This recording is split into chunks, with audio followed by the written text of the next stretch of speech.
Good afternoon, and thank you so much for joining us. My name is Christie Edwards. I'm the Director of International Humanitarian Law at the American Red Cross. And today is the first of our live stream series on humanity and war, conversations that we will be having about issues in international humanitarian law. And we are so excited today to have a conversation with Dr. Leonard Rubenstein, who will be discussing the history and foundation of the healthcare in danger movement. And Dr. Rubenstein is the director of the program on human rights, health, and conflict at Johns Hopkins Bloomberg School of Public Health, as well as a faculty member at the Berman Institute of Bioethics at Johns Hopkins University. He has a long and distinguished career history, serving as a senior fellow at the U.S. Institute of Peace, president of Physicians for Human Rights, and the founder and chair of the Safeguarding Health and Conflict Coalition. So thank you, Dr. Rubenstein. We are so excited that you could join us today. Well, I'm delighted to be with you. Wonderful. Well, to get the conversation started, can you tell me a little bit of the history of the healthcare in danger movement, how it started, why it's important, and how these issues were raised? You could say the concern about protection of healthcare goes back over 150 years. If you go back to our Civil War in the United States, there was something called the Lieber Code, which said that medical care for wounded soldiers should be permitted and nobody should interfere with the doctors. And then around the same time, the first Geneva Convention came into being, which said the same thing, that soldiers who were wounded should be cared for and you should not interfere with those who were providing that care. And over time, those laws got stronger and stronger to protect healthcare in war. At the same time, there wasn't a mechanism to make sure they were abided by. And if you look back in the 80s and 90s, there were many, many documented cases in El Salvador, in Bosnia, in Kosovo, in Chechnya, in Sri Lanka, all over the world, where documentation of attacks on hospitals, interfering with patients, arrests of health personnel was happening in many, many conflicts, and in fact in non-conflict situations. But not much was happening to draw global attention to the problem, and not much was happening to kind of improve adherence to these important rules. And there were also gaps even in the norms, in what was expected, and there was lack of understanding. And about 5 years ago, there were just a few people, a wonderful colleague of mine named Robin Copeland at the International Committee of the Red Cross, started trying to investigate this problem. At the same time, when I was at the Institute of Peace, I was looking into it, and these efforts kind of converged, and all of a sudden there was an awareness that something needed to be done. As a result of Robin's work, the International Committee of the Red Cross started its Healthcare in Danger project and campaign, which is designed to look at the problem, design practical solutions, raise awareness, develop improvements in the laws of protection. At the same time, I tried to develop a civil society movement to demand greater protection, to demand greater accountability, to demand greater monitoring and reporting. So that's how the Safeguarding Health and Conflict Coalition got started. So these two efforts now have been going for 4 years, and we've made some progress, although, as I'm sure we'll talk about, we have a long way to go. Yeah, absolutely. And you've written recently about some of the issues that fall under this sort of rubric. And obviously this topic covers more than just attacks on healthcare providers. And I know you've written recently about some issues in Syria where more than 1 million people have experienced traumatic injuries, once rare infectious diseases have returned, chronic disease goes untreated, the healthcare system has collapsed.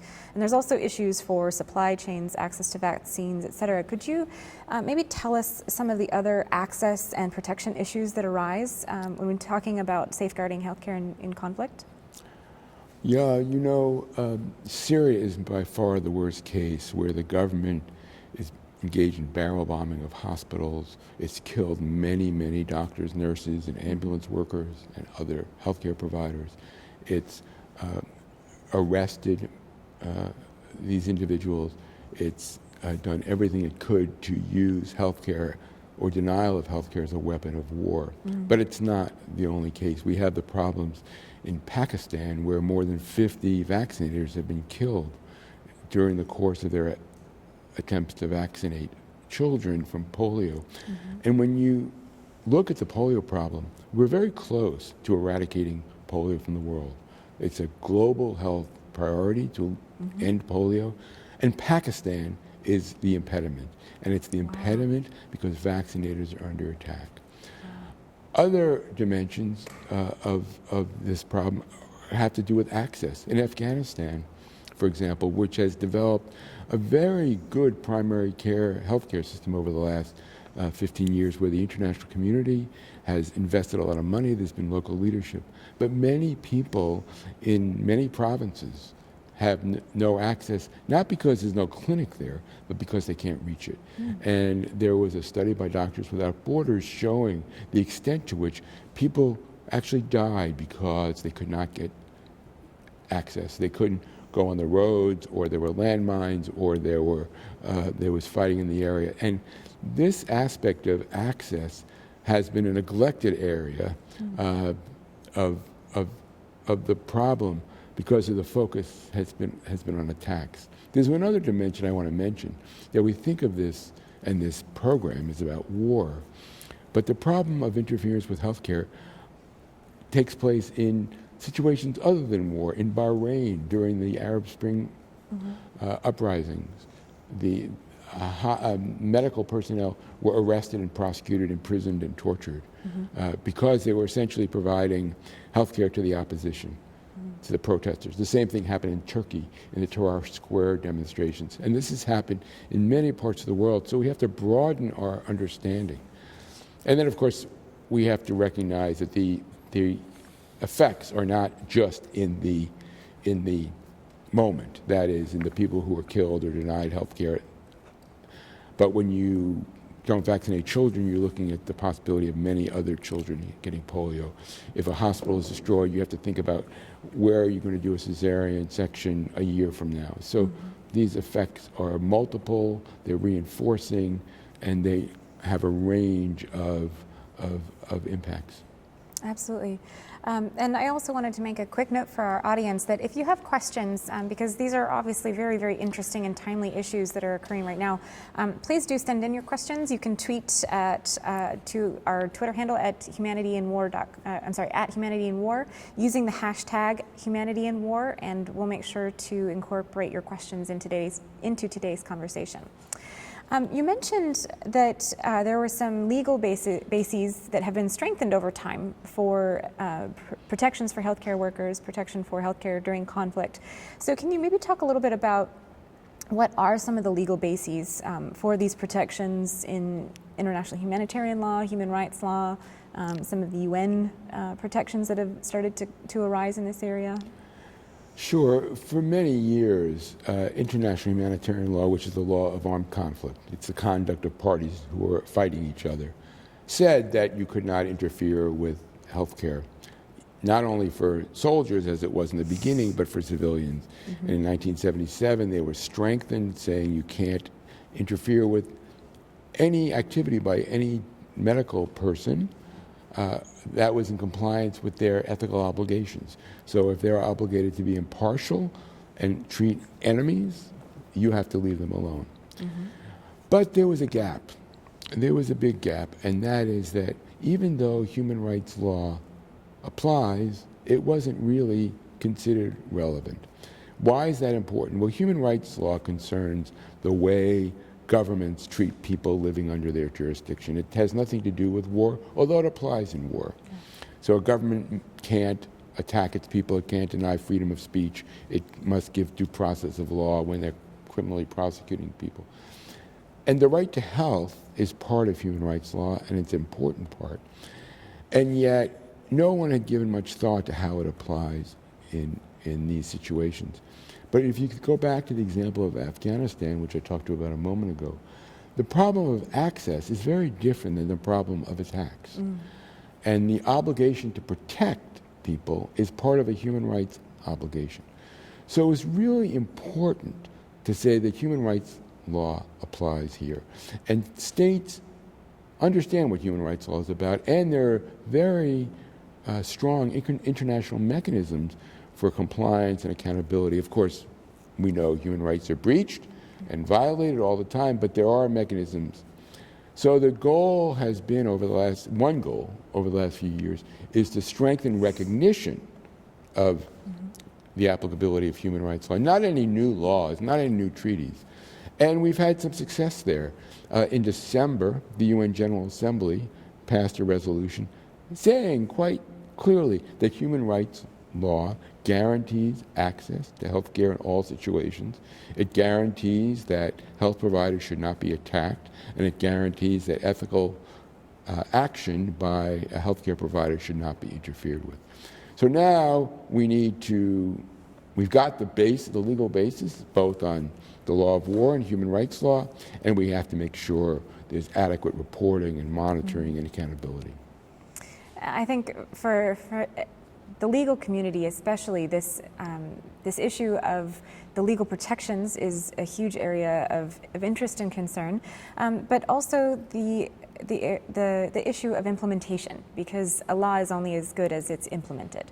And so what are some of the major challenges and violations that you've seen where implementation really could be strengthened? I mean, since there is a very robust legal framework in place to offer these protections.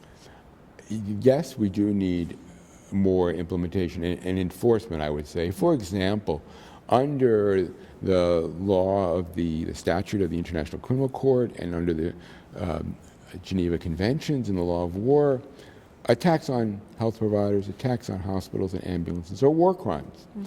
And if you commit a war crime, you can be prosecuted. But in recent years, there haven't been any prosecutions that include attacks on healthcare, and we have to show that precedent, and we have to use that as a kind of a compliance mechanism for the future, deterrent of future conduct. So that's one dimension. The second thing is that, and this goes back to human rights law and humanitarian law. Humanitarian law has been around for, as I said, 150 years, but there are no built-in compliance mechanisms. There are possibilities of prosecution, and the ICRC and other groups really monitor what's going on, but there are no formal adherence mechanisms where we have this great machinery at the UN, which works some of the time, not all the time, for human rights accountability. So we have to develop that. We need to have more monitoring, we need to have more reporting through the various human rights mechanisms. Now, one great development in the last few years is that we have a mechanism for protection of children in armed conflict established through the UN Security Council. And there's reports every year, and there's staff to do investigations and report to the Security Council on who is violating these rules, whether it's a state or an armed group. And if you are listed as a perpetrator, a perpetual or a frequent perpetrator, a demand can be made that you develop a compliance and correction plan. And of course, only about 20% of the violators do that, but that's as compared to nothing, so it's a step forward. So there's potential now, because they've said that those mechanisms apply to attacks on healthcare as well as schools. So we have that as a new potential mechanism. So now, where we are now is we're beginning to develop the enforcement and compliance mechanisms, and we have to start using them. So we're better off than we were maybe 5 years ago, but we need to have these mechanisms in place, and we need to use diplomatic levers that haven't been used before, and we need a kind of a social movement among the medical community as well as civil society to make this happen.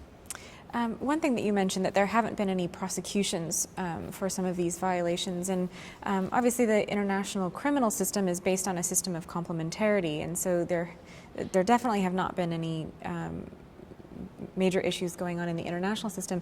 Are you aware of any domestic prosecutions, or some of these countries perhaps that have started compliance mechanisms internally? Are any of the countries doing a better job of prosecuting domestically for violations? I'm afraid the contrary is true. One of the problems we face in this realm, especially in this age of terrorism, counterterrorism, is that in many countries, including the United States, where we are sitting, says that providing health care to a terrorist can be a criminal offense under certain circumstances.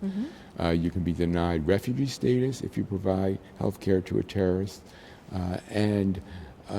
These laws are very common, and basically variations are used to pass laws to say that anybody who opposes the government is a terrorist or is trying to overthrow the government. So people are being arrested and prosecuted for providing health care instead of using the law to protect health care. So we had the prosecution I mentioned, Bahrain, many arrests and prosecutions in Syria. It happened during the Yugoslav conflict. It's happened in Burma. So this is the big problem, that domestic policy, especially the focus on counterterrorism, has had this perverse effect. For the humanitarian community in particular, the 7 fundamental principles are obviously core to everything that we do. And so the chilling effect, because humanitarian aid workers, healthcare providers, et cetera, aren't allowed to abide by the principles of neutrality and independence, it's very troubling. Is there any sense or any discussion between the civil community, the humanitarian community, the civil society community, the humanitarian community, and governments to talk about the fact that this is a major conflict of interests and legal provisions, et cetera? There actually has been a lot of discussion about the relationship between counterterrorism law and the humanitarian community's responsibility to provide care, not just health care, to people. And we know a lot of courageous healthcare workers have been killed. They're at risk in many parts of the world. But I want to frame it in even a broader perspective, because most healthcare workers are not members of international organizations. They're local. In Syria, the people providing health care, while they're subject to barrel bombing, while they're subject to targeting by missiles, they are local Syrian doctors and nurses. They're not part of an international organization. And in fact, they are not even part of the system of humanitarian response. For example, humanitarians are neutral, as you mentioned, and they should be neutral. They shouldn't take sides. But these people can't be neutral. They're Syrians. They have a political view, but they're impartial. And their obligation as health providers is impartiality, to provide care to whoever needs it. It doesn't mean you can't have a political opinion. So we have to get to those issues as well, to recognize that you deserve protection no matter what your affiliation, no matter whether you're neutral in the humanitarian sense or not. So we have this kind of range of problems, from the targeting of humanitarian aid groups to the vulnerability of local health workers because they're considered not neutral. Thank you. We have a couple of questions that have come in from online, and just as a reminder, please do continue to tweet your questions at Humanity in War and using the hashtag Humanity in War. The first question is, healthcare and public health are 2 different concepts. Is the disruption of public health programs, such as vaccinations, covered by IHL, or is it primarily human rights? And they gave the example of the recent outbreak of measles in the Nuba Mountains because of the fighting occurring in South Sudan. That's a great question. I can say that both humanitarian law and human rights law apply. As I said before, access is so central to human rights. So a public health program must exist, and the government has a responsibility to provide it. On the other hand, humanitarian law applies because the individuals are subject to attack. And so they need to be protected. And the obligation is to allow them to do their healthcare work. And I should say there have been incredible, good, positive examples of collaboration among parties and healthcare programs and UN agencies to allow vaccinators, for example, to do their work. In Afghanistan, the Taliban negotiated an agreement in which they would allow the vaccinators to come into communities. But the short answer is public health programs are covered, they are protected, there are obligations to protect them. Great. And actually this follows on nicely then with our next question. Is there an example of an armed conflict where health care was protected, maybe in addition to the vaccination issue?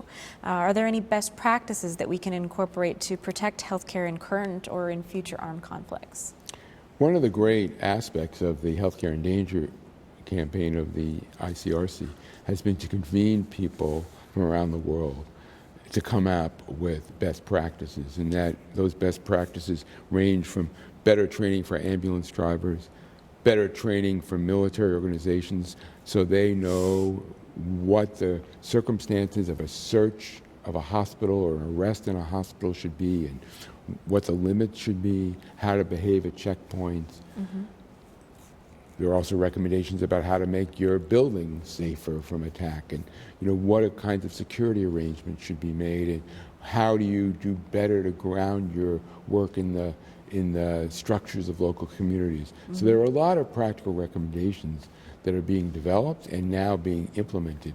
And as far as best practices, I would go back to the vaccination campaigns where there has been a long tradition going back to the Sendero Luminoso in Peru, mm-hmm. and fighting in the DRC and Afghanistan and other places in the world where negotiations among the factions and the fighting forces, even these very difficult armed groups, they can be brokered by a third party, and that third party may vary, mm-hmm. To have a ceasefire for a day or two while the vaccination goes on. So there are those encouraging examples. Great. I want to touch on Ebola actually for a minute.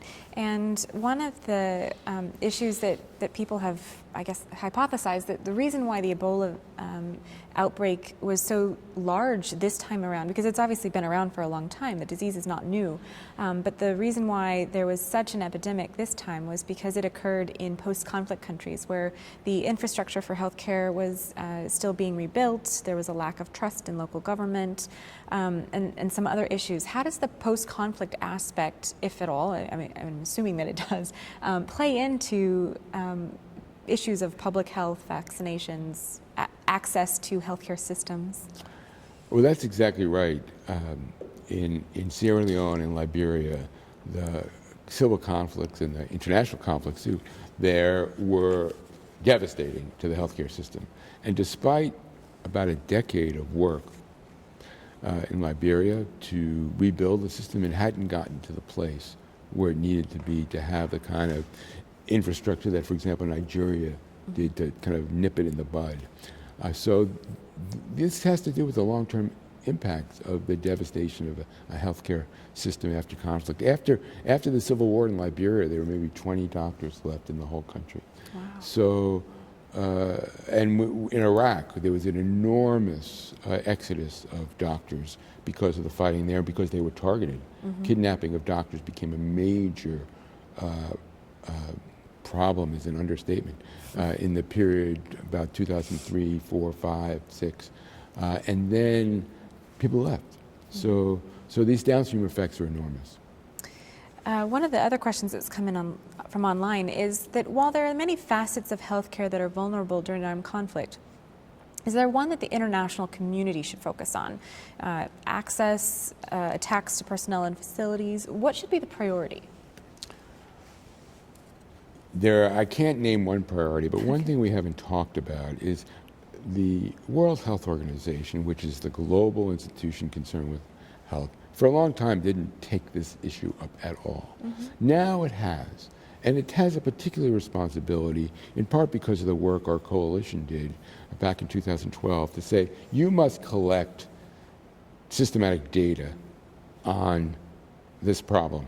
And we need that data because we need to understand where it's happening. We need to understand what the dynamics are, because context is everything. Yeah. Every country is different, and we can't say that the patterns are the same. We need this data understanding, and we need the data for some kind of accountability. Mm-hmm. So the number one job of the international community is making sure there's this very boring but essential aspect of systematic data collection, and the World Health Organization should do that. A second thing is human rights bodies like the Human Rights Council and the High Commissioner for Human Rights should incorporate protection of healthcare into their general human rights work. We need more reporting, we need more monitoring, we need more pressure. A third thing is I mentioned this new mechanism, the Security Council, that has to be developed. So there's a major role, and the fourth aspect is states have to be attentive to their own conduct.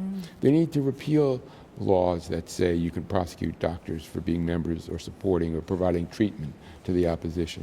They have to strengthen their domestic laws so there can be enforcement at the local level. And Colombia has actually taken the lead on that, but very few other countries have. So there's a lot of work at the international level, and that's one of the things the Safeguarding Health Coalition is really focusing on, and we're gradually making some progress. I know you said that the ICRC has come up with a lot of recommendations and best practices. Have other humanitarian organizations or civil society groups also done things, or could they be doing more to assist in this area? In the last few years, the humanitarian community has done a lot to try to get together to share best practices. What are the most effective security arrangements? How do you make sure that you reach out to the community so you have local support, so they don't think of you as an interloper and make you more vulnerable? So there's a lot of discussion going on. A lot of that kind of discussion is not in the public sphere, the way the ICRC program is, because they don't want to share their strategies with whoever's attacking them. But there is a lot going on. From the military perspective, what role does the military play in this, and how can these protections be strengthened or even discussed amongst military personnel? The militaries are critical because many of the militaries are the ones who are engaging in acts which are not proper. And part of it is that, and I've had very interesting meetings with members of the U.S. Department of Defense, where they acknowledge that it's really ambiguous. What are their rules? How are soldiers supposed to behave when an ambulance comes to a checkpoint? What are they supposed to do when they go into a hospital to arrest an enemy soldier? And how do they do that in a way that doesn't disrupt the hospital for others or dissuade people from coming? They acknowledge that they have to develop their policies, their protocols, and their training. So that's the first thing. They have to be clear about what their obligations are. And these are states that want to abide by humanitarian law. Sure. A second thing is they have to conform their own law to the requirements of humanitarian law. And it's unfortunate that many militaries do not yet, and I say yet because we think it will happen, have the kind of incorporate respect for the impartiality and ethical stance of the medical community. That's not part of their law, even though it should be based on the Geneva Convention. So the militaries have a really important role. And there's a third piece, which is training. That soldiers on the front lines have to be trained. This has to be incorporated in the training because they encounter these problems all the time. They encounter healthcare facilities all the time. And they need to know what's permissible and what's not. I know that there's been a lot of conversations about the new Department of Defense manual that just came out. Are there any protections or provisions in the new DoD manual that address this issue, or any rules of engagement currently in place that I guess offer some protections but could be further strengthened? It's actually quite unfortunate that this 1,000-page law of war manual does a very poor job of recognizing the protections to which healthcare providers, hospitals, ambulances, and patients are entitled under international law. So, for example, whereas customary international law says quite explicitly that you cannot compel a healthcare provider to engage in an act contrary to ethical obligations, or deny that provider the opportunity to do an act compelled by ethical obligations. That is not reflected in the new manual, as it should be. So it just shows how far we have to go and how the awareness of the centrality of this problem in armed conflict is, and we just have a long way to go. Great. We have another question from online, and just again, another reminder, please tweet your questions at Humanity in War and using the hashtag Humanity in War. What sort of resources and political will need to be mustered in order to achieve security for healthcare? Well, political will is everything, as you know, Christie. Yeah. And that's where there has to be a social demand, a political demand from local groups, and that's what we're trying to build. And it is a matter, in many respects, of political will, where political leadership has to insist that the military abide by these provisions. Political will is also important when there are major violations, that we can't worry about diplomatic niceties where these fundamental values are being infringed. So that when in Turkey and in Bahrain, the healthcare providers were threatened with arrest or actually arrested, their friends need to speak up and say, this is wrong, we disapprove of it, you better stop. That kind of political will at the diplomatic level is as important as kind of in gaining adherence to their own conduct, for their own conduct. Absolutely. You've mentioned the World Health Organization. Are there other humanitarian or international organizations beyond the United Nations or the ICRC that are active in this healthcare protection movement? And who should we be paying attention to? Well, there are many, many major organizations involved. People have heard of Save the Children, World Vision, the International Rescue Committee, just to name three, are all part of the Safeguarding Health and Conflict Coalition. And they all have recognized, both because of their own work, but more importantly because of what they see. They're working in areas of volatility, whether it's armed conflict or political violence, and they see that this is happening. So they're committed to working to change it. Great. And are there any resources or reports that you would suggest to someone who'd be interested in looking further into this topic?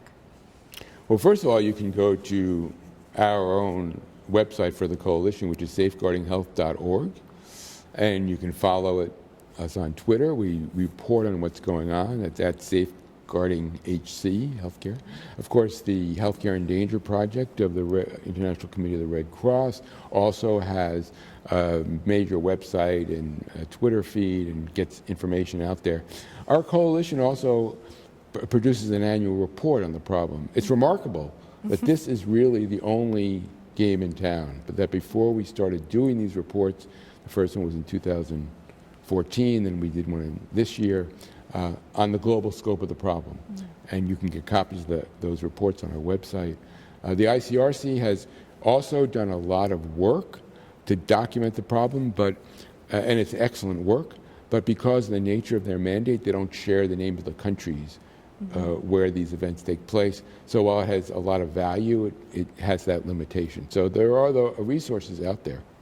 And you've mentioned that the Safeguarding Healthcare Coalition does a lot of advocacy work. Can you talk a little bit about that and what kind of advocacy actions you guys take? We're doing advocacy, number one, to increase monitoring, reporting, and documentation. So we advocate with WHO, and we advocate with the human rights bodies and other UN agencies. We also try to raise awareness. Of course, these agencies are also our partners. We try to support their work. And we're very pleased to work with WHO in having the voice of the global health community out there. And then we work with groups working at the national level so that they can work with their ministries of health, who have a very important role. We haven't mentioned that, the role of the ministries, both in collecting data, in negotiating with their other ministries, like the Ministry of Justice and the Ministry of Defense, to make sure the health ministry's views on this problem are understood and they can educate those ministries. So there's a whole range of advocacy at every level. Is there any role for regional bodies, the African Union, OPEC? Are there other regional bodies that can be used to put pressure on state governments to do a better job of protections? Absolutely. And just like the other agencies, they will do it, and they may not be necessarily against it, but they need to be pushed to develop the political will and to make it a priority. Mm-hmm. Yes, indeed. Are there any treaties at the regional level that address this issue at all, or is that again another area that should be developed? There are no specific provisions in regional treaties on this, but we think that the right to health care is sufficient grounds to get involved. Great. And protection of civilians, of course. Absolutely. Have you seen any innovative methods used to improve access to health care in times of conflict? There are actually. There's a lot of innovation going on. Some of it is very complicated, and some of it is double-edged. For example, remote management is used by humanitarian groups. That is, they don't have staff, or at least international staff, out at the clinics, and that's double-edged because it might protect the international people, but it might put local people more at risk. But there are also innovations on security and how you develop support by the local community, which is so important, because if you have support of the local community, it's just remarkable. Then there's a different kind of innovation in Syria, where I had the opportunity to interview Syrian doctors who were working while these barrel bombs are falling. Some remarkable organizations, like the Syrian American Medical Society, does things like they do telemedicine in these field hospitals. Mm-hmm. So they figure out how to get an internet connection, and they have someone in a safe place advising the local health providers. And nobody wants that. Yeah. No one wants to have to use these kind of remote strategies when it's much better to have someone there. And the only reason you're using the technology is because of the danger of being there. But there is a lot of work going on to say, let's have some innovations in protection, but we need to have innovations in resilience. Absolutely. I know one of the projects that Physicians for Human Rights is working on is a mobile app that can be used to document issues of sexual and gender-based violence, and we're going to talk a little bit more about that next week with Susanna. So it's a very, very interesting thing to think about. And so our last question for today, and I always like to end with this question because it's so interesting to talk about many of these issues, and it seems so overwhelming and complex. But yet you've said that there are some really concrete things that the international community can do, the governments, civil society, and the humanitarian community. But what can we do? What can your average citizen who might be just interested in this topic, a student, someone who maybe works in the healthcare community, what is it that we can do as individuals? Let me just, before I get to that, mention in terms of the innovations, and you mentioned this mobile app. Mm-hmm. First of all, Physicians for Human Rights, aside from that work, and I'm no longer associated with the organization, although I used to be, they are reporting monthly with an interactive map on all the attacks on healthcare in Syria. And that has helped raise the visibility of the issue, which has been a big problem. Because it wasn't on the international agenda, people would issue reports once in a while, but they would not really get into public consciousness. And this project of reporting monthly on what's happening in Syria has been profoundly effective. And on the subject of mobile apps, at Johns Hopkins, we're developing a mobile app and actually testing it right now on incidents, reporting specific incidents on attacks on healthcare. Wow. And so that'll be moving forward. We hope it's successful. And as I said, we're testing it now. But in terms of involvement, let me get to your question. Number one is to really be aware of the problem. And when there are issues that arise, I think making public officials, and these are public officials either in government, in foreign policy agencies, human rights bodies, whatever they may be, they need to be aware that you care about this. And people in Congress or in parliaments around the world need to be aware that people care. A second thing is to be informed. So subscribe to our monthly email newsletter on safeguarding health or healthcare in danger. That being informed gets you a long way. And then there are the times and when the issue is really raised to public consciousness and there are opportunities to act. And then I think it's really important for everybody to use their voices to say, this is not tolerable, this is not acceptable. And there's one more thing, that the medical community and the nursing community needs to be actively engaged. And that is starting to happen. They're getting involved, they're speaking out, but that has to be a priority as well because they're the ones who are at greatest risk. Of course. So there's a lot that can be done. Great. Well, thank you so much for joining us. This has been an absolutely fantastic discussion and covered so much, and certainly a wonderful background for the discussion that we're going to have next week with some of the medical providers and policy leaders who are working on these issues in the field and on the ground every single day. So we really appreciate your time in joining us, and thank you so much. And thank you so much again for our live audience who is watching and sending in all of your questions. Please join us in 2 weeks at September 3rd at 1 o'clock Eastern Standard Time. We'll be having a further discussion on cyber issues in war, and we hope you'll join us soon.